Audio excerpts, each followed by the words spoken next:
సెన్సెక్స్ 120 పాయింట్ల లాభంతో, నిఫ్టీ 43 పాయింట్ల లాభంతో ట్రేడ్ అవుతున్నాయి. కొంత సెల్లింగ్ కనిపిస్తుంది హైయర్ లెవెల్స్ దగ్గర. ఇందాక కూడా మనం అనుకున్నాం యాజ్ ది డే కంటిన్యూస్ మనం కొంచెం క్లోజింగ్ సమయం వచ్చేసరికి కొద్దిగా సెల్లింగ్ వచ్చే అవకాశాలు ఉన్నాయని. సో ఈ పరిస్థితిపై మాట్లాడేందుకు ప్రస్తుతం ఢిల్లీ నుంచి టెలిఫోన్ లైన్ లో డి ప్రసాద్ గారు సిద్ధంగా ఉన్నారు. ప్రసాద్ గారు, good afternoon. So higher levels లో కొంత సెల్లింగ్ కనిపిస్తుంది. ఇదే ట్రెండ్ కంటిన్యూ అవుతుంది అనుకుంటున్నారా మీరు? ఐ థింక్ ఆ సెల్లింగ్ కొంచెం డెఫినెట్లీ ఉంటుంది, కానీ అల్టిమేట్లీ కూడా పీరియడ్ ఆఫ్ టైం ఆ లెవెల్ డెఫినెట్లీ క్రాస్ అవుతుంది. వన్స్ స్పాట్ ఇది 6225 6250 లెవెల్ మీద ట్రేడ్ అవ్వడం మొదలెడితే ఐ థింక్ అక్కడి నుంచి మొమెంటం రియల్ గా బిల్డప్ అవుతుంది. రేపు కోల్ ఇండియా ఇచ్చిన తర్వాత మేబీ ఆ మొమెంటం ఇంకా ఫర్దర్ ఇంక్రీజ్ అవ్వచ్చు. కానీ డెఫినెట్లీ ఈ కన్సల్టేషన్ పీరియడ్ లో క్వాలిటీ స్టాక్స్ ని బై చేయాలి, బై ఆన్ డే స్ట్రాటజీ ఉండాలి. 6250 తర్వాత అగ్రెసివ్ పొజిషన్ బిల్డప్ చేసుకోవచ్చు. సో కోల్ ఇండియా రేపు మార్నింగ్ ఇన్వెస్టర్స్ కి ఎటువంటి స్ట్రాటజీని సూచిస్తారు మీరు? ఆల్రెడీ అలర్ట్ అయిన వాళ్ళని షార్ట్ టర్మ్ గెయిన్స్ కోసం చూసే వాళ్ళకి ఎటువంటి సలహా ఇస్తారు? అలాగే లాంగ్ టర్మ్ కోసం ఫ్రెష్ గా పర్చేజ్ చేద్దాం అనుకున్న వారికి ఏ రేట్ లో బై చేయమని చెప్తారు? ఐ థింక్ నా ఉద్దేశం 245 రూపీస్ మీద కరెంట్లీ గ్రే మార్కెట్ లో 40-42 రూపీస్ ప్రీమియం ఉంది. అరౌండ్ దాట్ 284 రూపీస్ వరకు అవుతుంది. I think close 300 rupees definitely ఒకసారి క్రాస్ అవుతుంది లిస్టింగ్ అయ్యాక. మేబీ అక్కడ పార్షియల్ ప్రాఫిట్ బుకింగ్ 300-310 ఏరియాలో చేసుకోవచ్చు. కానీ 3 to 6 months long term medium term outlook తీసుకుంటే అట్లీస్ట్ 350-375 వరకు నా ఉద్దేశం టార్గెట్ ఈజీ వెళ్ళొచ్చు. బికాస్ ఎపిటైట్ చాలా ఎక్కువ ఉంది, లార్జెస్ట్ కోల్ రిజర్వ్స్ ఉన్నాయి, one of it's kind opportunity ఉంది. ప్లస్ ప్రతి FII plus mutual fund at least ఒక సర్టెన్ పోర్షన్ డెఫినెట్లీ వాళ్ళ పోర్ట్ఫోలియో ఉంచుకోవడానికి బయింగ్ అవుతుంది. సో రేట్ నా ఉద్దేశం 300 మీద సెటిల్ అవుతుంది. 300 లో షార్ట్ టర్మ్ వాళ్ళ ప్రాఫిట్ యూజ్ చేసుకోవచ్చు, but medium to long term వాళ్ళకి 375 వరకు టార్గెట్ ఎక్స్పెక్ట్ చేయొచ్చు. ఓకే అండి. So thank you Prasad garu. Next caller Vijayawada నుంచి పూర్ణానందరావు లైన్ ఉన్నారు. పూర్ణ గారు, చెప్పండి సార్. హలో, యా మీ డౌట్ అడగండి. ఇప్పుడు నేను Vijaya bank, united bank, union bank తీసుకున్నానండి. ఏ రేట్స్ అండి? స్టాక్ తీసుకున్నాము. కాల్స్ తీసుకున్నారు. ఓకే అండి. 90 తీసుకున్నాము. ఇప్పుడు ఉంటుంటారా తీసేయమంటారా? సో ఈ 3 బ్యాంక్స్ కాల్ పొజిషన్స్ ఉన్నాయి. ఒకటండి 3 మీరు విజయ బ్యాంక్ అని చూస్తే 94 నుంచి స్టాక్ అయితే నాన్ స్టాక్ పేర్కొంటే అరౌండ్ 112-113 లెవెల్కి వచ్చిందండి. కొంత ఇక్కడ ఈ లెవెల్ కొంత ఓవర్ బాట్ ఉంది. కాబట్టి మీరు కాల్ తీసుకున్నప్పుడు ఏంటంటే స్టాక్ ఏ విధంగా 90 నుంచి స్టాక్ ఏ విధంగా ఒక 1 వీక్ లో 10%, 15% పెరిగింది. ఆ విధంగా పెరిగితే మీకు మంచి ప్రాఫిట్స్ ఉంటాయి. అయితే ఇప్పుడున్న పరిస్థితుల్లో మార్కెట్ కన్సాలిడేషన్ లో ఉంది. ఇవి కూడా ఒక బ్యాంకింగ్ అన్ని స్టాక్స్ కూడా ఓవర్ బాట్ ఉన్నాయి. కాబట్టి ఏంటంటే మీరు కాల్స్ కొంత ఎగ్జిట్ గానే సజెస్ట్ చేస్తానండి. ఇంకోటి మార్కెట్ లో కూడా ఏంటంటే 5200, 6200 ఆ లెవెల్కి వచ్చినప్పుడు బాగా హ్యూజ్ రెసిస్టెన్స్ కనపడుతుంది, సెల్లింగ్ కనపడుతుంది.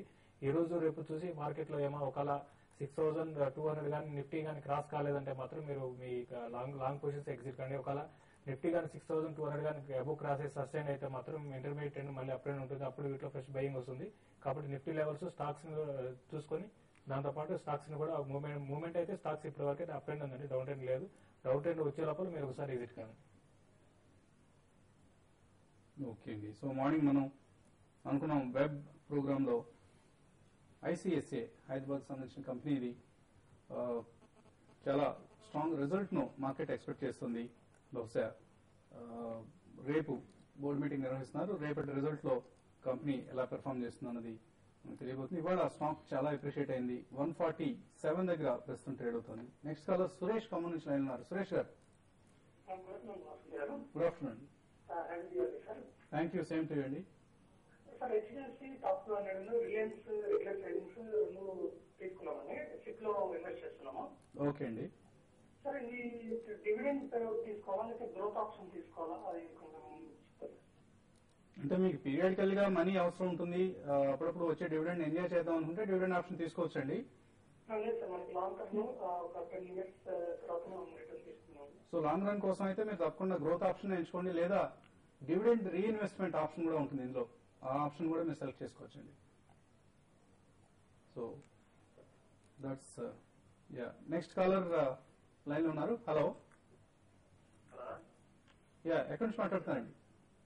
నమస్తే సార్, మేము శ్రీకాంత్ కడప సార్. చెప్పండి శ్రీకాంత్. సార్ మేము జెండు రియాలిటీ 7 షేర్లు తీసుకున్నాం సార్, 6500 తీసుకోండి. ఓకే అండి. అది ప్రస్తుతం పొజిషన్ ఏంటి సార్? జెండు రియాలిటీ 6,700 లో బై చేశారు. చాలా హై ప్రైస్ లో తీసుకున్నారండి. మన లాస్ట్ 3-4 మంత్స్ గా షోలో చెప్పినాము ఈ స్టాక్ వీక్ గానే ఉందని. కాకపోతే కరెంట్ 3,000 రూపీస్ దగ్గర కొంచెం కన్సాలిడేషన్ జరుగుతుంది. వస్తే రికవరీ ఇక్కడ నుంచి రావాలి. ఇన్నాళ్ళు వెయిట్న్నారు కాబట్టి వెయిట్ చేయండి. కాకపోతే నెక్స్ట్ ఫ్యూ వీక్స్ లో కనుక 3,000 దగ్గర నిలబడకుండా 3,000 కిందే కనుక క్లోజ్ అవుతే ఒక రౌండ్ కొంచెం స్టాప్ లాస్ ఎగ్జిట్ అయిపోయి మళ్ళీ లోయర్ రేట్ లో తీసుకోవచ్చు. బట్ యాజ్ ఇట్ ఈస్ చూస్తే కనుక ట్రెండ్ కొంచెం బాగా బేరిష్ గానే ఉన్నట్టు కనిపిస్తుంది. సో చాలా హై ప్రైస్ లో ఎంటర్ అయ్యారు. ఎనివే హోల్డ్ చేయండి ప్రస్తుతానికి జెండు రియాలిటీ. ప్రసాద్ అనంతపురం నుంచి లైన్ ఉన్నారు. ప్రసాద్ గారు. సార్ అరడ గురించి మాట్లాడుతున్నానండి. అనంతపురం చెప్పండి. Sir Nagarjuna fertilizers last year తీసుకున్నాం 38 లో. Very good. ఇవాళ వచ్చింది కదా మీకు రేటు. ఉండమంటారా మీరు తీసుకోమంటారా? నాకు హోల్డ్ చేయండి ప్రస్తుతానికి. యూరియాకు సంబంధించిన నిర్ణయం వెలువడే అవకాశాలు ఉన్నాయన్న ఉద్దేశంతో చాలా స్టాక్స్ లో ఫెర్టిలైజర్ స్టాక్స్ లో ర్యాలీ గమనిస్తున్నాం. ఎన్ఎఫ్సిఎల్ ఎన్ఎఫ్సిఎల్ అయితే మీరు చాలా రోజుల తర్వాత మంచి అప్ ట్రెండ్కి వచ్చిందండి. అంటే ఇది న్యూస్ బేస్డ్ వచ్చింది కాబట్టి న్యూస్ బేస్డ్ వచ్చినవి అది 1-2 రోజులు సస్టైన్ అయితే ఓకే అండి. లేదంటే మళ్ళీ 38 బిలో వచ్చింది, 38, 36 ఆ లెవెల్స్ బిలో ఉండదంటే మాత్రం మళ్ళీ వీక్ అవుతుంది. ఇంకోటి ఈసారి రిజల్ట్ కూడా చాలా బాగా అనౌన్స్ చేశారండి. అయితే మీరు ఇప్పుడు ఉన్న ఫెర్టిలైజర్ స్టాక్స్ లో కొంత ఫండమెంటల్ గా చూస్తే కొంత వీక్ నాగార్జున ఫెర్టిలైజర్స్ అని చెప్పుకోవచ్చు. దీనికన్నా ఏంటంటే చెంబల్ ఒకటి మీరు ట్రై చేయొచ్చండి. దీనికన్నా మీరు డిక్లైన్స్ లో ఇప్పుడున్న పరిస్థితుల్లో దీంట్లో ఎగ్జిట్ అయిపోయి డిక్లైన్స్ లో Chambal fertilizers long position long term తీసుకోవచ్చు. ఏదైనా కూడా ప్యూర్లీ నీస్ బేస్డ్ కాబట్టి 1-2 రోజులు చూడాలండి. ఒకవేళ 2 రోజులుగా మీకు సస్టైన్ అయితే ఈ లెవెల్స్ లో ఇంకా పెరిగే అవకాశం ఉంది. లేదంటే మాత్రం మళ్ళీ కొంత ఈ స్టాక్ లో మళ్ళీ సెల్లింగ్ అనేది కనపడే అవకాశం ఉంది. లేదండి కరెక్ట్ గా రైట్ సజెషన్ ఇది. నాగార్జున నుంచి చెంబల్ కి మీరు షిఫ్ట్ అవ్వండి. డెఫినెట్ గా you'll get better returns in next 6 months to 1 year period in Chambal fertilizers. So final గా ఎటువంటి సలహా ఇస్తున్నారు? మార్కెట్ చూస్తే కనుక ఒక చిన్న మైనర్ కరెక్షన్ లాస్ట్ 10 minutes లో వచ్చిన తర్వాత కూడా కొంచెం ఈ 6150 పైన నిలబడుతుంది. నా ఉద్దేశంలో డే అంతా కూడా చూస్తే ఈ లెవెల్ పైన కన్సాలిడేషన్ అవుతుంది కాబట్టి పాజిటివ్ అనేది పెద్ద నెగిటివ్ ఏం కనిపించట్లేదు. అలాగే యూరోపియన్ మార్కెట్స్ కూడా కొంచెం ఫ్లాట్ గానే ఓపెన్ అయ్యి అలాగే రేపు అమెరికన్ మార్కెట్స్ కూడా ఫ్లాట్ గానే ఉంటాయనే ఉద్దేశంతో మార్కెట్ లో కొంచెం కన్సాలిడేషన్ ఉంది. 6150 కింద క్లోజ్ అవుతుంది. కొంచెం కాన్షియస్ గా ఉండండి. లేదంటే కనుక మీ లాంగ్ పొజిషన్స్ ని కంటిన్యూ చేసుకోవచ్చు. వీక్నెస్ వచ్చే వరకు మీ లాంగ్ పొజిషన్స్ ని హోల్డ్ చేయొచ్చు. సో మీరు ఎటువంటి సలహా ఇస్తున్నారు? నిఫ్టీలో అయితే కొంత వోల్టాలిటీ అనేది చూస్తున్నాను. ఒక 10-15 పాయింట్స్ రేంజ్ లో బాగా వోల్టాలిటీ ఉంది. అంటే అప్ సైడ్ కానీ డౌన్ సైడ్ కానీ బ్రేక్అవుట్ కావట్లేదు. ఇట్లా జస్ట్ ఒక హాఫ్ అన్ అవర్ దాకా ఈ విధంగా ఉండొచ్చు.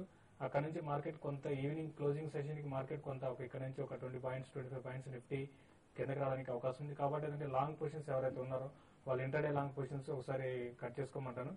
ఎట్లానే అగ్రెసివ్ గా షార్ట్ మాత్రం చేయకండి. ఒక షార్ట్ చేసినా కూడా అది ఇంటర్డేకి మాత్రం క్లోజ్ చేయమని సజెస్ట్ చేస్తాను. రేపు ఈవెంట్స్ తో కూడుకున్న మార్నింగ్ ఉంటుంది కాబట్టి అంత హెవీగా షార్ట్ సెల్ మీరు క్యారీ చేయొద్దని చెప్తాను. సో ఈ నైట్ వెలువడున్న క్వాంటిటేటివ్ ఈజింగ్ సంబంధించిన ప్రకటనలు కావచ్చు. అమెరికన్ మార్కెట్ లో అమెరికన్ ఫెడరల్ రిజర్వ్ ఈ ప్రకటన చేయబోతోంది.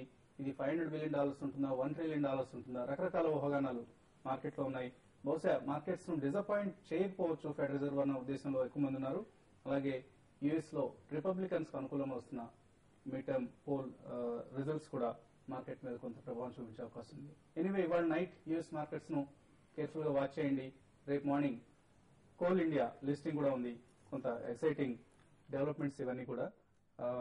అలాగే TV5 ఇన్వెస్టర్స్ కోసం నిర్వహిస్తున్న కార్యక్రమంలో భాగంగా ఎల్లుండి అంటే శుక్రవారం సాయంత్రం ముహూర్త్ ట్రేడింగ్ జరిగే సమయంలో 6 గంటల నుంచి సాయంత్రం 6 గంటల నుంచి 7 గంటల వరకు ప్రత్యేక ముహూర్త్ ట్రేడింగ్ స్పెషల్ ను నిర్వహిస్తోంది. సో తప్పకుండా వాచ్ చేయండి. మీ దీపావళి సంబరాలు జరుపుకోవడంతో పాటు ముహూర్త్ ట్రేడింగ్ స్పెషల్ ను కూడా వాచ్ చేసి మన అనలిస్ట్ ఇచ్చే చక్కటి సలహాలను లాస్ట్ ముహూర్త్ లో మనం ఇచ్చిన సలహాల్లో 90% చక్కటి రిజల్ట్స్ ఇచ్చాయి. సూపర్ డూపర్ హిట్స్ గా నిలిచాయి. సో ఇదే కైండ్ ఆఫ్ రిటర్న్స్ ను ఎక్స్పెక్ట్ చేసే ఇన్వెస్టర్స్ తప్పకుండా వాచ్ చేయండి. అనలిస్ట్ అటు స్టాక్స్, మ్యూచువల్ ఫండ్స్, అలాగే గోల్డ్ అంటే బులియన్ మార్కెట్ మీద రియల్ ఎస్టేట్ సంబంధించిన సలహాను కూడా ఇస్తారు. తప్పకుండా వాచ్ చేయండి.